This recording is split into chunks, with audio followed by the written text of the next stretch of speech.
Hello students, welcome to next lecture of class 8th force and pressure। तो students previous lecture में हमने बात करी थी फोर्स की बेसिक्स की, ठीक है। बेसिक्स फोर्स को डिफाइन किया, SI यूनिट हमने देखा, वेक्टर क्वांटिटी है, फिर हमने इफ़ेक्ट्स देखे, ठीक है। तो आज हम बात करेंगे टाइप्स की, फोर्स की टाइप्स, ठीक है। तो ये ऑब्वियस है स्टूडेंट्स, ये जो टॉपिक है आपको पहले ही बताया था मैंने, 9th में भी यूज़ होएगा, ठीक है। तो +1 में भी यूज़ होएगा, लेवल ज़रूर बढ़ जाएगा उन क्लासेस में, मगर इन फोर्सेस की बात वहाँ पे भी ज़रूर होएगी, ठीक है। तो लेट्स स्टार्ट स्टूडेंट्स। अब स्टूडेंट्स टाइप्स ऑफ फोर्स, सबसे पहली कैटेगरी कौन सी है? कॉन्टैक्ट एंड नॉन कॉन्टैक्ट, ठीक है। मतलब कि on the basis of contact and non contact हम फोर्स को क्लासीफाई करेंगे। अब स्टूडेंट्स यहाँ पे कॉन्टैक्ट फोर्स कौन कौन से हैं? Frictional force, normal force, muscular force, mechanical force, और non contact gravitational force, electrostatic force, magnetic force, ठीक है। तो ये कॉन्टैक्ट में और ये नॉन कॉन्टैक्ट कैटेगरी में ऐसा क्यों है वो हम देखेंगे, ठीक है। पहले एक एक को डिस्कस करते हैं, ठीक है। तो सबसे पहले हम कॉन्टैक्ट फोर्स से शुरू करेंगे, ठीक है। और कॉन्टैक्ट फोर्स शुरू करने से पहले कॉन्टैक्ट फोर्स को डिफाइन करते हैं, क्या होता है। तो देखो स्टूडेंट्स, सबसे पहले contact force, when a force involves direct contact of two bodies we call the force a contact force. जब डायरेक्ट कॉन्टैक्ट हो दो बॉडीज का, ठीक है ना। जैसे हमने पुश में देखा, ठीक है, ये ब्लॉक है, ठीक है, इसको मैंने पुश किया, फोर्स लगाया, धक्का मारा, तो मतलब मेरे हाथ जो हैं वो इस ब्लॉक के साथ कांटेक्ट में थे, ठीक है ना। तो ये फिर मूव करने लग गया, मतलब जब तक मेरे हाथ इसके कांटेक्ट में आएंगे ब्लॉक के, ठीक है, कांटेक्ट में, तो तब तक ये मूव करता रहेगा, ठीक है। मतलब कि मैं जो फोर्स लगा रहा हूँ वो फोर्स वो इन्वॉल्व कर रहा है दो बॉडीज़ को, ठीक है, और दो बॉडीज़ का कांटेक्ट हो रहा है, ठीक है ना। वैसे ही नॉर्मल फोर्स भी, फ्रिक्शनल फोर्स भी, मस्कुलर फोर्स, ठीक है, ये सब भी कांटेक्ट फोर्सेस हैं। इनमें दो बॉडीज़ का कांटेक्ट होना बहुत ज़रूरी है, तभी ये फोर्सेस लगते हैं। ओके स्टूडेंट्स, तो कांटेक्ट फोर्स को डिफाइन करते हैं, जब टू बॉडीज़ का डायरेक्ट कांटेक्ट हो तो उन फोर्सेस को हम कांटेक्ट फोर्स कह देते हैं, ठीक है। तो सबसे पहले कांटेक्ट फोर्स की फर्स्ट कैटेगरी जो है वो हम डिस्कस करते हैं, ठीक है। सबसे पहले स्टूडेंट्स मस्कुलर फोर्स, ठीक है। मस्कुलर फोर्स बहुत आम सी चीज़ है, ठीक है। आपने देखा होगा, जैसे यहाँ पे जिम में एक्सरसाइज कर रहे हैं, ठीक है, वेट को लिफ्ट कर रहे हैं। वेट को लिफ्ट अगर कैसे कर सकते हैं हम? जो मसल से हम जो फोर्स लगा रहे हैं, ठीक है ना, उससे ही ये लिफ्ट हो रहा है, डंबल, ठीक है ना। तो ये इसको डिफाइन कैसे करेंगे मस्कुलर फोर्स को? Muscular force is the force which arises due to the action of muscles, ठीक है ना। मसल्स से जो जनरेट होता है, जो हम मसल से जनरेट कर सकते हैं फोर्स, उसको हम मस्कुलर फोर्स कहेंगे, ठीक है ना। फोर्स विच अराइजेज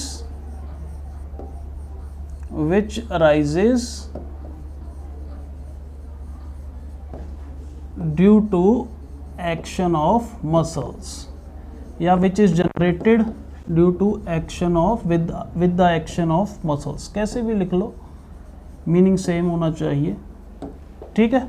अब जैसे यही ब्लॉक को मैं धक्का मार रहा हूँ, ठीक है, तो मतलब कि मेरे हाथ कांटेक्ट में है, मैं मस्कुलर फोर्स यूज़ करके इसको मूव कर रहा हूँ, ठीक है। जब तक मैं फोर्स लगाता जाऊँगा ये चलता रहेगा, नहीं तो फिर रुक जाएगा, ठीक है।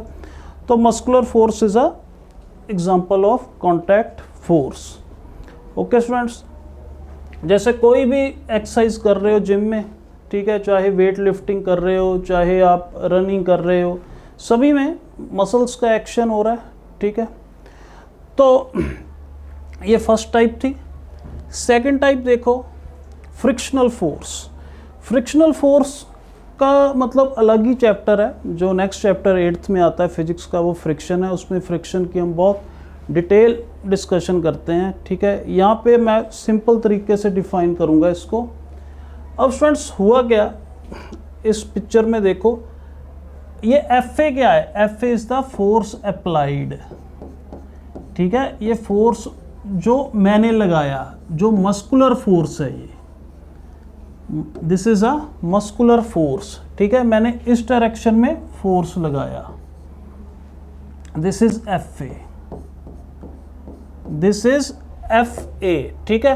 तो इसके कारण स्टूडेंट्स क्या हुआ, इसके कारण फ्रिक्शन अराइज हुआ। और फ्रिक्शन कहाँ पे अराइज हुआ है, देखो फ्रिक्शन कहाँ पे अराइज होता है, अलोंग सरफेस ऑफ कांटेक्ट। देखो ये मैं कह देता हूं this is A block, this is B block, ठीक है। तो फ्रिक्शन कहाँ से अराइज होता है, फ्रिक्शन अराइज होता है जहाँ पे सरफेसेस कांटेक्ट में है, किसकी, A एंड B की, ठीक है। अगर मैं अलग से बनाऊं, ठीक है, ये A की, ठीक है, मतलब सरफेस है नीचे वाली, और B की मैं बना देता हूं ब्लैक कलर की, ठीक है, और ये B की है, ठीक है स्टूडेंट्स। तो फ्रिक्शन अराइज कहाँ पे होता है, फ्रिक्शन अराइज होता है अलोंग सरफेस ऑफ कांटेक्ट, ठीक है। अब मैं क्या कर रहा हूं, मैं ऊपर वाला जो ब्लॉक है उस पे फोर्स मैं इस डायरेक्शन में लगा रहा हूं, दिस इज अप्लाइड फोर्स या मस्कुलर फोर्स, ठीक है। मगर फ्रिक्शन अराइज हुआ कहाँ पे, सरफेसेस ऑफ कांटेक्ट पे, मतलब जो सरफेसेस कांटेक्ट में है वहाँ पे अराइज होता है फ्रिक्शन, ठीक है, वहाँ से फ्रिक्शन लगता है। और फ्रिक्शन की डायरेक्शन भी हमेशा अलोंग द कांटेक्ट सरफेस होती है, ठीक है, अलोंग द कांटेक्ट सरफेस मतलब ये वाली डायरेक्शन, ठीक है, ये डायरेक्शन होती है। तो मतलब कि जो फ्रिक्शन है, फ्रिक्शन बच्चों किधर लग रहा है, फ्रिक्शन लग रहा है इस डायरेक्शन में, ठीक है, इस साइड फ्रिक्शन लग रहा है, दिस इज, ये कौन सा फोर्स है, this is frictional force, this is frictional force, ठीक है ना। आपने कई बार देखा होगा, कई बार जो हैवी ब्लॉक होता है आप उस पर पुश करते हो, ठीक है, तो वो चलता नहीं है। क्यों नहीं चलता है, क्योंकि फ्रिक्शनल फोर्स जो है वो उसे चलने नहीं देता, ठीक है ना। और फ्रिक्शनल फोर्स कहाँ पे होता है, जहाँ पे सरफेसेस कांटेक्ट में है, ठीक है, दो सरफेसेस। तो वही है, फ्रिक्शनल फोर्स जो है, मैं चाहता हूँ कि A बॉडी B के ऊपर चले, मैं क्या चाहता हूँ, A बॉडी B के ऊपर चले, मगर फ्रिक्शन इसे हमेशा अपोज करेगा, वो एक बॉडी को दूसरी बॉडी के ऊपर चलने नहीं देगा, ठीक है। यही फ्रिक्शन का काम होता है, इसीलिए जो फ्रिक्शन है वो अपोजिट डायरेक्शन में लग रहा है, ठीक है। मैं अप्लाइड फोर्स इधर है और फ्रिक्शनल फोर्स इधर है, इसको स्मॉल f के साथ भी हम रिप्रेजेंट कर देते हैं, स्मॉल f के साथ, ठीक है ना। तो डिफाइन कैसे करेंगे, the force which acts to reduce the relative motion between surfaces of contact, ठीक है। मतलब कि रिलेटिव मोशन यहाँ पे क्या है, A का B के ऊपर चलना, उसको क्या करेगा, फ्रिक्शन अपोज करेगा या उसको रिड्यूस करेगा, ठीक है। और मतलब बिटवीन सरफेसेस ऑफ कांटेक्ट, ठीक है, जो मतलब दो सरफेसेस हैं वो एक सरफेस दूसरे के ऊपर ना चले, फ्रिक्शन उसको अपोज करेगा, ठीक है ना। तो हुआ क्या, यहाँ पे A ब्लॉक पे मैंने फोर्स लगाया, मगर फ्रिक्शन चाहता है कि A B के ऊपर ना चले, इसलिए फ्रिक्शन इसके अपोजिट लगा। अप्लाइड फोर्स इस डायरेक्शन में था, फ्रिक्शन उसके अपोजिट लगा, ठीक है। इससे बच्चों पता क्या हुआ है, ये फ्रिक्शनल फोर्स ने ना ये वाला फोर्स कैंसिल कर दिया। हम पढ़ेंगे कि जब फोर्सेस सेम डायरेक्शन में होते हैं तो वो ऐड हो जाते हैं, जब वो ऑपोजिट डायरेक्शन में होते हैं वो सब्सट्रैक्ट हो जाते हैं, ठीक है ना। तो ये फोर्सेस देखो ऑपोजिट डायरेक्शन में लग रहे हैं, तो फ्रिक्शनल फोर्स जो मेरा अप्लाइड फोर्स है मस्कुलर फोर्स को कैंसल कर रहा है, ठीक है। इसीलिए ए बॉडी बी के ऊपर नहीं चलेगी, ठीक है। अगर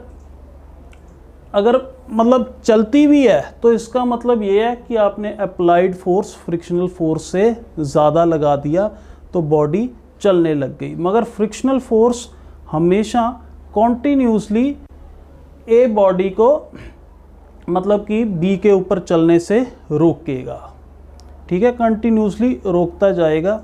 मगर अगर फोर्स ही फ्रिक्शनल फोर्स से ज़्यादा लगा दिया मैंने, अप्लाइड फोर्स ही ज़्यादा लगा दिया तो ऑब्वियस है वो चलेगी बॉडी, ठीक है। मगर फ्रिक्शनल फोर्स कंटिन्यूसली इसके मोशन को ए बॉडी के मोशन को अपोज करता रहेगा, ठीक है ना।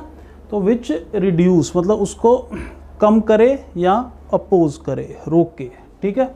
तो ये स्टूडेंट्स होता है फ्रिक्शनल फोर्स, ठीक है। अब कई बार ये भी यहाँ पे क्वेश्चन आ जाता है फ्रिक्शनल फोर्स, ये बाकी फ्रिक्शनल फोर्स एक नया चैप्टर उसमें मैं डिटेल में डिस्कस करूँगा, ठीक है। तो कई बार पूछ लेते हैं frictional force always opposes the motion, true है कि फॉल्स है? दिस इज फॉल्स, ठीक है। फ्रिक्शनल सेकंड क्या है, frictional force always opposes the relative motion, ये ट्रू है, ठीक है ना।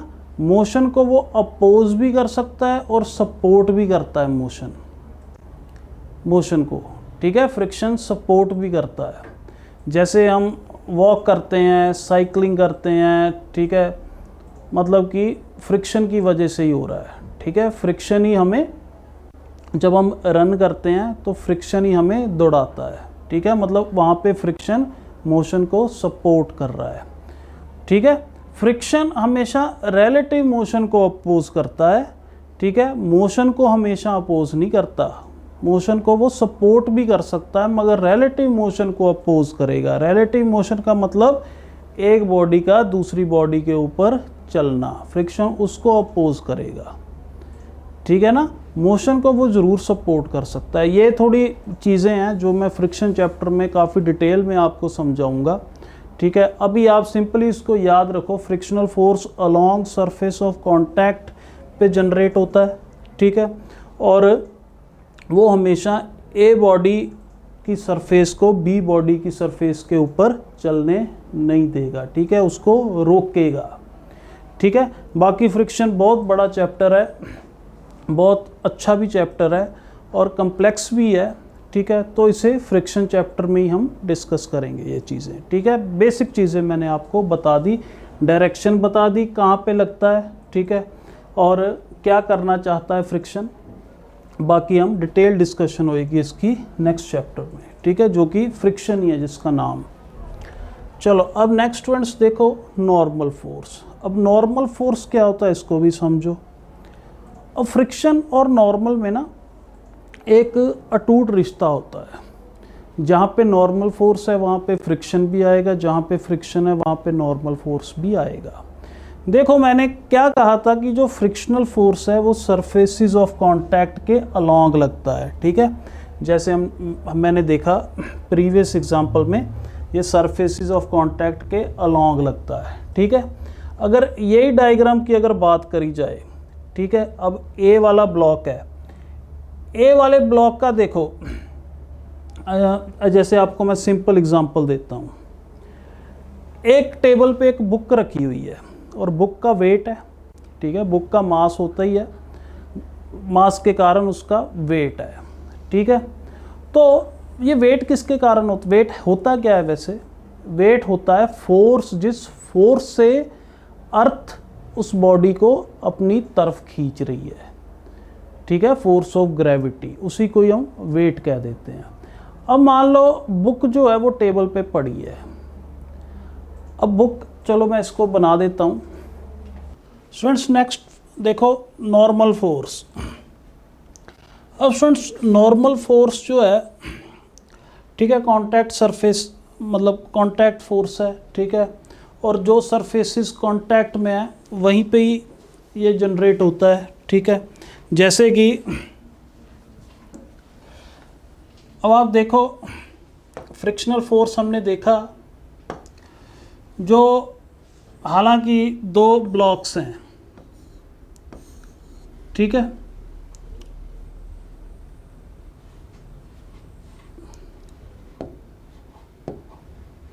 हालांकि देखो स्टूडेंट्स यहाँ पे दो ब्लॉक्स पड़े हैं, एक बी और ये एक ए, ठीक है। कांटेक्ट सरफेस हमने देखा, कांटेक्ट सरफेस कौन सा है, ये वाला है ना।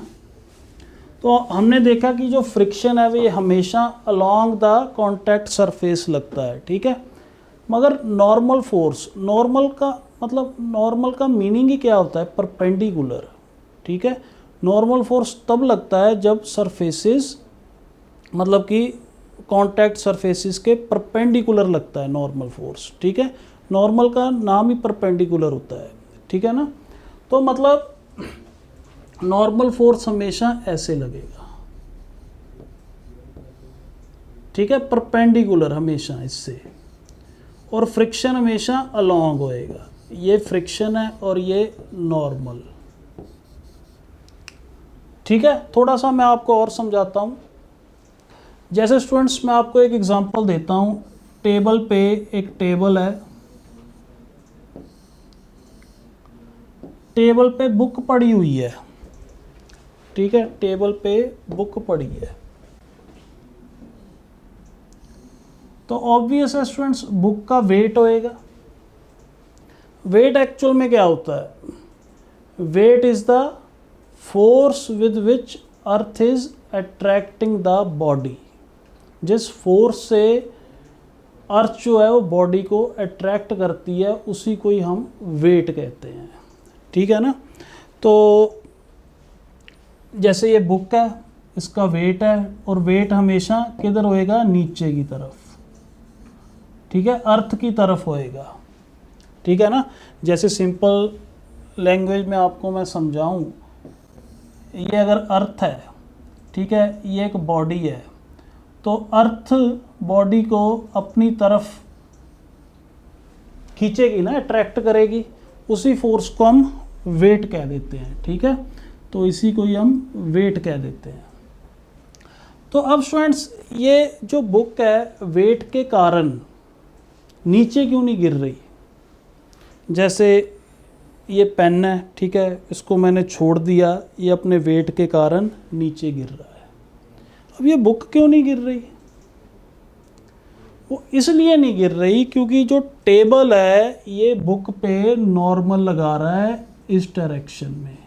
देखो सरफेस ऑफ कांटेक्ट कौन सी थी, ये वाली थी, इसके परपेंडिकुलर लगा रहा है, ठीक है। तो ये वाला जो नॉर्मल फोर्स है ये बुक पे लगा है टेबल के कारण, ये इस वेट को बैलेंस कर रहा है, इसीलिए ये जो बुक है ये नीचे नहीं गिर रही, ठीक है। तो कांटेक्ट सरफेस के हमेशा ये परपेंडिकुलर होता है, ठीक है ना। तो ये रहा स्टूडेंट्स, ये वाला नॉर्मल फोर्स इसके वेट को बैलेंस कर देगा। ये वाला नॉर्मल फोर्स ए पे लग रहा है, ये वाला नॉर्मल फोर्स बी पे लग रहा है, ठीक है। इसकी हम डिटेल डिस्कशन करेंगे बाद में। तो ठीक है स्टूडेंट्स, अब जैसे यहाँ पे टायर है, टायर का भी देखो वेट नीचे को, ठीक है, वेट नीचे को, तो वेट मतलब ऐसे भी बना सकते थे इसका, ठीक है। तो वेट हमेशा हम सेंटर से लेते होते हैं, ठीक है। और नॉर्मल फोर्स जो नीचे जो प्लेटफॉर्म है वहाँ से नॉर्मल फोर्स ऊपर को आ रहा है, वो इसको वेट को बैलेंस कर रहा है, इसीलिए टायर जो है वो क्या है, स्टेशनरी है, ठीक है ना। मतलब कि तभी ये रेस्ट पे पड़ा है, ठीक है, तभी ये नीचे नहीं गिर रहा, ठीक है, क्योंकि ये वाले फोर्स ने इसको बैलेंस कर दिया, ठीक है ना स्टूडेंट्स। तो नॉर्मल फोर्स क्या होता है, when two surfaces are in contact they exert a normal force on each other perpendicular to the contacting surfaces, ठीक है ना। तो वही है, जब दो सरफेसेस कांटेक्ट में आते हैं वो एक दूसरे के ऊपर नॉर्मल फोर्स लगाते हैं जो कि परपेंडिकुलर होता है कांटेक्ट सरफेस के। ये वाला फोर्स जो है ये ए पे लग रहा है बी के कारण, ठीक है, वो इसके वेट को बैलेंस कर रहा है, और ये वाला जो नॉर्मल फोर्स है ये बी पे लग रहा है ए के कारण, ठीक है ना। तो ये स्टूडेंट्स था हमारा नॉर्मल फोर्स, ठीक है। नेक्स्ट देखो इलास्टिक फोर्स। अब स्टूडेंट्स इलास्टिक फोर्स क्या होता है, जब भी आप स्ट्रेच करते हो या कंप्रेस करते हो इलास्टिक मटेरियल, इलास्टिक मतलब कि जिसकी अगर हम शेप चेंज करते हैं तो वापस वो अपनी ओरिजिनल पोजीशन पे मतलब ओरिजिनल शेप में आ जाता है, उसी मटेरियल को हम इलास्टिक कहते हैं, ठीक है। जैसे वही इलास्टिक जो होता है, ठीक है, उसको अगर खींचते हो तो वो वापस आ जाता है, तो वो दैट इज़ इलास्टिक मटेरियल, ठीक है। तो अब स्टूडेंट्स एक्चुअल में होता क्या है ना, जैसे ये बो एंड एरो, आप देखो जब एरो को पीछे खींचा तो ये जो स्ट्रिंग थी इसकी लेंथ बढ़ गई, लेंथ बढ़ गई ना जब पीछे खींचा। तो जब हमने छोड़ा, ये जो स्ट्रिंग है अपनी पुरानी पोजीशन में ओरिजिनल शेप में जाना चाहती है, उसी के कारण जब ये अपनी पुरानी पोजीशन में जाना इसने चाहा तो उसके दौरान इस एरो पे फोर्स लगा और ये एरो आगे चला गया। वैसे ही यहाँ पे स्प्रिंग में भी यही हो रहा है। स्प्रिंग को जब आपने खींचते हो, ठीक है, तो जब उसे छोड़ोगे तो वापस अपनी वो ओरिजिनल पोजीशन पे चला जाएगा, ठीक है ना।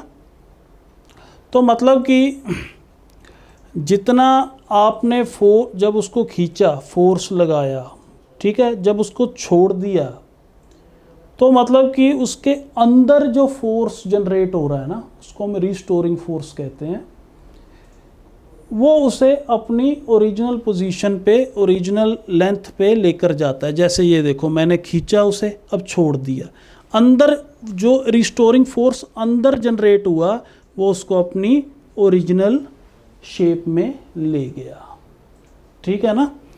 तो इलास्टिक फोर्स तब आता है जब शेप चेंज होती है, ठीक है, सिंपल सी बात है।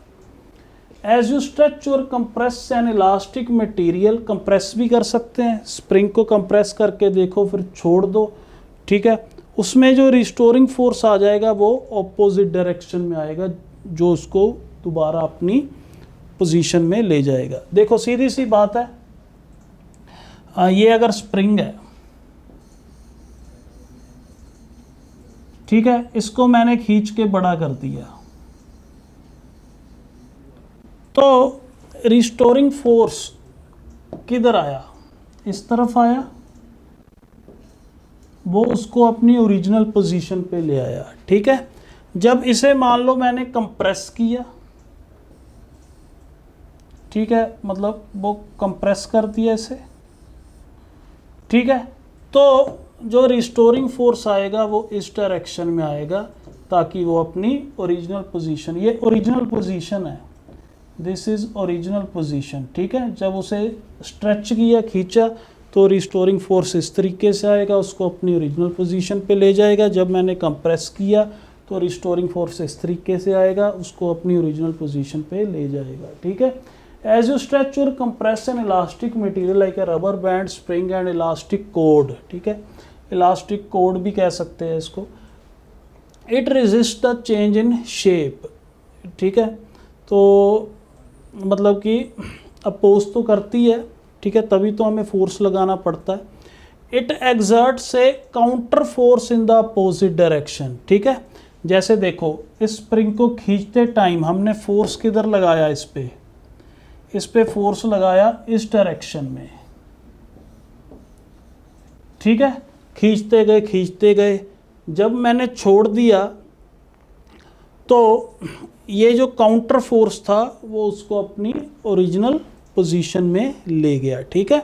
हालांकि जब आप इसे खींच रहे हो ना, जब आप इसे खींच रहे हो तो रिस्टोरिंग फोर्स अंदर तभी पैदा हो गया जब आपने थोड़ा सा भी इसको खींचा या थोड़ा सा भी कंप्रेस किया, रिस्टोरिंग फोर्स या कह लो काउंटर फोर्स, ठीक है, तभी पैदा हो गया था, ठीक है ना। आप जितना पैदा हो रहा था, देखो एक्चुअल में क्या हुआ, जब आप खींच रहे थे थोड़ा सा खींचा, फोर्स पैदा हो गया, ठीक है, क्योंकि थोड़ा सा खींचने के बाद अब जब आप छोड़ोगे तो वापस ओरिजिनल पोजीशन पे चला जाएगा ना। जब आपने थोड़ा सा भी खींच लिया या थोड़ा सा भी कंप्रेस कर लिया तभी रिस्टोरिंग फोर्स आ जाएगा जो उसको अपनी ओरिजिनल पोजीशन पे ले जाएगा। ठीक है ना। तो ये था स्टूडेंट्स इलास्टिक फोर्स। आगे देखो mechanical force. Students mechanical force क्या होता है? जो फोर्स मशीन अप्लाई करती हैं। ठीक है, अब जैसे इतना फोर्स तो हम अपने मसल्स से तो लगा नहीं सकते। ठीक है, मस्कुलर फोर्स तो इतना लगा ही नहीं सकते। ठीक है, जैसे ये प्रेस है, इसको क्या कहते हैं? Hydraulic press. ठीक है, जो क्रेन वगैरह में मतलब कि यही सब हाइड्रोलिक चीज़ें ही होती हैं। ठीक है, मतलब क्रेन जब लिफ्ट करती है तो वो हाइड्रोलिक पावर ही होती है। ठीक है, इतनी पावर जो मतलब कि मशीन जो है क्रेन जनरेट करती है वो हाइड्रोलिक ही होती है। ठीक है, तो मैकेनिकल फोर्स जो है ये वो फोर्स होता है जो कि मशीन से एग्जर्ट करती हैं। ठीक है ना। तो यहाँ पे ये हाइड्रोलिक प्रेस है, इसने कैंडल्स को प्रेस किया इतने ज़्यादा फोर्स से, देखो उसका हाल क्या हुआ। ठीक है, तो ये स्टूडेंट्स था मैकेनिकल फोर्स। नेक्स्ट देखो क्वेश्चन है, a contact force can not act through touching. जहाँ पे भी टचिंग लगा है तो कॉन्टैक्ट फोर्स लग सकता है, तो इसका ऑप्शन क्या आएगा? Empty space. ठीक है, एम्प्टी स्पेस में नहीं लग सकता। अब नेक्स्ट देखो, which of the following is not a contact force. हमने कौन कौन सा पढ़ लिया? हमने फ्रिक्शन पढ़ लिया। ठीक है, हमने मैग्नेटिक मस्कुलर पढ़ लिया। ठीक है, ये भी कॉन्टैक्ट था, ये भी, ये मैग्नेटिक नहीं पढ़ा। ठीक है, ये नॉन कॉन्टैक्ट है। ठीक है, या इसको कह लो it is not a contact force. ठीक है, तो सी। ओके स्टूडेंट्स, आज हमने कॉन्टैक्ट फोर्सेस डिस्कस किए। ठीक है, अब नेक्स्ट लेक्चर में हम करेंगे non contact forces. Okay students, thank you very much.